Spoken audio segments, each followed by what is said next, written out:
Yang terhormat Bapak-Bapak, Ibu-Ibu, salam Pancasila. Pada hari Rabu tanggal 23 April tahun 2025, saya akan mengomentari.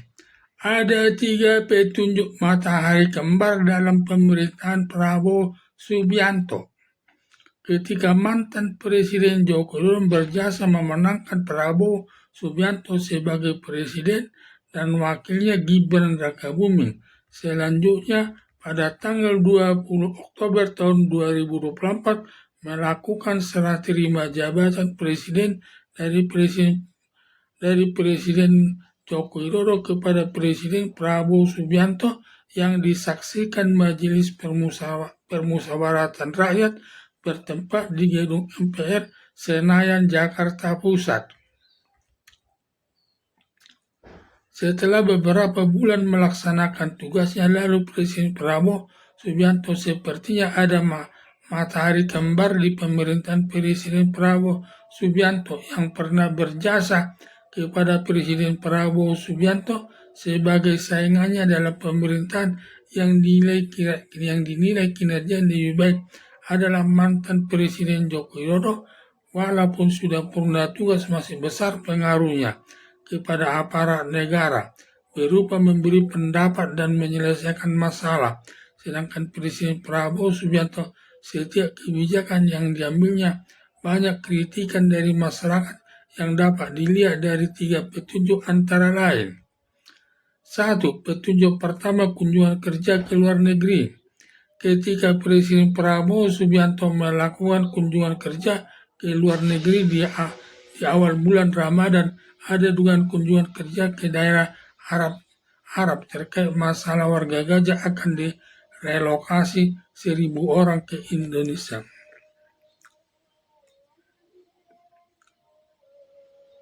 Dengan dugaan kunjungan kerja ke daerah Arab Saudi terkait masalah warga Gaza akan direlokasi 1.000 orang ke Indonesia. Ketika Presiden Prabowo Subianto berkunjung ke luar negeri, para menterinya berkunjung ke Solo untuk mengucapkan selamat lebaran kepada mantan Presiden Joko Widodo, terlebih yang berkunjung ke rumah Joko Widodo, mantan Menteri Presiden Joko Widodo dulu. Di antara mereka ada yang menyatakan bahwa Menteri Kelautan Trenggono menyatakan bahwa Presiden Joko Widodo sebagai atasannya atau bosnya. Ada dugaan para menteri yang datang ke Solo untuk silaturahmi dengan mantan Presiden Joko Widodo adalah mantan menteri tersebut dijadikan menteri juga dalam pemerintahan Presiden Prabowo Subianto. Karena setelah serah terima jabatan presiden, lalu mantan Presiden Joko Widodo menitipkan 17 menterinya kepada Presiden Prabowo Subianto, lalu ke-17 menteri tersebut dijadikan menteri dalam pemerintahan Prabowo Subianto, sehingga merasa jasa mantan Presiden Joko Widodo sangat besar kepada 17 menteri tersebut, karena kalau mantan Presiden Joko Widodo tidak menitipkan 17 menteri tersebut, kemungkinan besar tidak jadi menteri dalam pemerintahan Presiden Prabowo Subianto. Mengingat besarnya jasa mantan Presiden Joko Widodo, sehingga para menteri tersebut datang ke Solo bersilaturahmi kepada mantan Presiden Joko Widodo sampai menyatakan mantan Presiden Joko Widodo sebagai atasannya atau bosnya, walaupun sudah purna tugas dari jabatan presidennya. Sampai Ketua Umum Partai Keadilan Sejahtera menyatakan adanya matahari kembar dalam pemerintahan Presiden Joko Widodo adalah tidak baik, yang bisa kebijaksanaannya dalam mengambil keputusan bisa bertolak belakang. Yang satu kebijaksanaannya ke utara, yang lain kebijaksanaannya ke barat. Petunjuk kedua, perang dagang. Para menteri tersebut lebih senang melihat kepemimpinan mantan Presiden Joko Widodo lebih baik memimpin bangsa Indonesia dibandingkan Presiden Prabowo Subianto. Sampai Gubernur Kopipa Indar Paramawangsa diam-diam membahas perang dagang dengan Presiden Joko Widodo yang mencuekin Presiden Prabowo Subianto. Diduga ketika Diduga ketika Presiden Amerika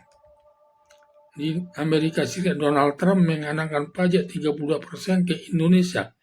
Ada dua kebijakan yang diambil Presiden Prabowo Subianto untuk memperbaiki ekonomi Indonesia kurang tepat, berakibat Indonesia anjlok mata uangnya dengan dolar Amerika Serikat hingga $1 mencapai Rp17.000, berakibat terjadi resesi ekonomi di Indonesia akibat kegagalan Presiden Prabowo Subianto menghadapi resesi ekonomi. Lalu Gubernur Kofifa Indar Parawangsa secara diam-diam membahas perang dagang dengan mantan Presiden Joko Widodo tanpa mengikut sertakan Presiden Prabowo Subianto, dicuekin saja. Seharusnya Gubernur Jawa Timur Kofifa Indar Parawangsa membahas perang dagang dengan Presiden Prabowo Subianto sebagai atasannya langsung. Sedangkan mantan Presiden Joko Widodo sudah purna tugas dianggap tidak relevan lagi diajak membahas perang dagang. Sedangkan kebijakan Prabowo sering mendapat kritikan dari masyarakat. Terlebih Presiden Joko Widodo mendatangkan 1.000 warga Gaza direlokasi.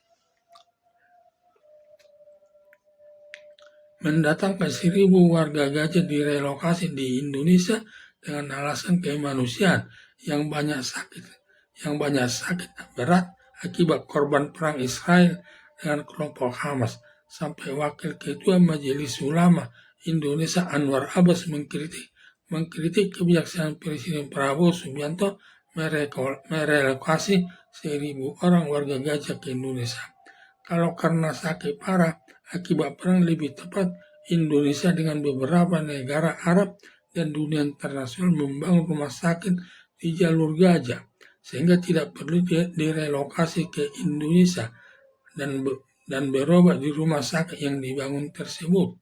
Karena merelokasi 1.000 orang warga Gaza ke Indonesia sama lainnya Presiden Prabowo Subianto membantu Israel mengosongkan jalur Gaza, karena bila semua sudah sehat tidak mungkin kembali ke jalur Gaza karena Israel tidak mengizinkannya. Akhirnya pupuslah harapan warga Gaza memperjuangkan kemerdekaannya. Petunjuk ketiga, minta petunjuk. Ketika polisi mengikuti pendidikannya di Diklat Pusat Pendidikan Kepolisian yang diikuti para perwira menengah sebagai calon pemimpin kepolisian. Setelah selesai pendidikan tersebut mendatangi mantan Presiden Joko Widodo di Solo, minta petunjuk kepada mantan Presiden Joko Widodo dalam melaksanakan tugasnya yang baik di tengah-tengah masyarakat. Mengingat saat ini nama jajaran kepolisian kurang baik di mata masyarakat, ada dugaan mantan Presiden Joko Widodo memberi petunjuk supaya baik-baik melaksanakan tugasnya di masyarakat, jangan sampai menimbulkan sakit hati masyarakat dalam melaksanakan tugasnya. Hindari semua godaan melaksanakan tugasnya. Hindari semua godaan-godaan yang datang dari masyarakat sampai berurusan dengan aparat negara, baik dengan jajaran kepolisian, Kejaksaan Agung, dan Komisi Pemberantasan Korupsi, dan perbanyak menjalankan ajaran agama sesuai yang memberikan keuntungan, yang memberikan tuntunan melaksanakan tugas yang baik, dan hindari menikmati yang bukan haknya, dan harus bisa menjaga diri dari godaan dari masyarakat, karena biasanya godaan itu paling banyak dilakukan aparat negara adalah melakukan perbuatan korupsi yang tidak merugikan negara, yang melanggar undang-undang tentang pemberantasan tindak pidana korupsi yang ancaman hukumannya seumur hidup dan hukuman badan maksimal 20 tahun. Mengenai berat dan ringannya hukuman kepada koruptor tergantung pertimbangan hakim. Bila pertimbangan hakim banyak alasan yang memberatkan, maka hakim dapat menjatuhkan hukuman seumur hidup. Tetapi bila pertimbangan hakim banyak alasan yang meringankan, maka hakim dapat menjatuhkan hukuman selama 12 tahun sesuai perbuatannya. Para calon perwira kepolisian jangan terjerumus melakukan perbuatan korupsi. Ancaman hukumannya sangat berat sampai seumur hidup. Bila sampai terjadi melakukan korupsi, bisa hancur karir kepolisiannya, ditambah keluarga menderita hidupnya, ditambah selama hidupnya berada dalam tahanan sesuai putusan hakim. Oleh karena itu, jangan sampai melakukan korupsi yang perilakunya sangat jelek. Pikirannya hanya karena tujuan bekerja hanya mengumpulkan uang sebanyak mungkin untuk dapat hidup mewah atau berpoya-poya, hanya beli pakaian bagus dan tas yang bermerek, harus belanja ke luar negeri,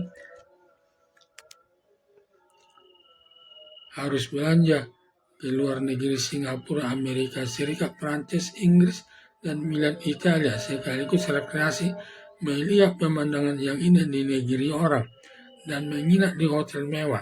Sebaliknya, perilaku koruptor tidak pernah memperhatikan kehidupan orang miskin, makan 3 kali dalam satu hari, mengalami kesulitan, tinggal di kolong jembatan atau di pemukiman kumuh di tengah-tengah masyarakat. Di sinilah perbedaan koruptor yang hidup berpoya-poya dengan kehidupan masyarakat miskin, hanya makan 3 kali dalam satu hari, mengalami kesulitan ibarat siang hari dan malam hari.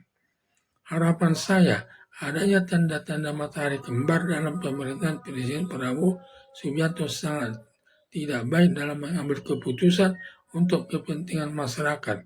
Untuk itu, Presiden Prabowo Subianto meningkatkan kemampuannya dalam mengambil kebijaksanaan yang menguntungkan masyarakat. Kemungkinan besar tidak ada matahari kembar lagi dalam pemerintahan Presiden Prabowo Subianto.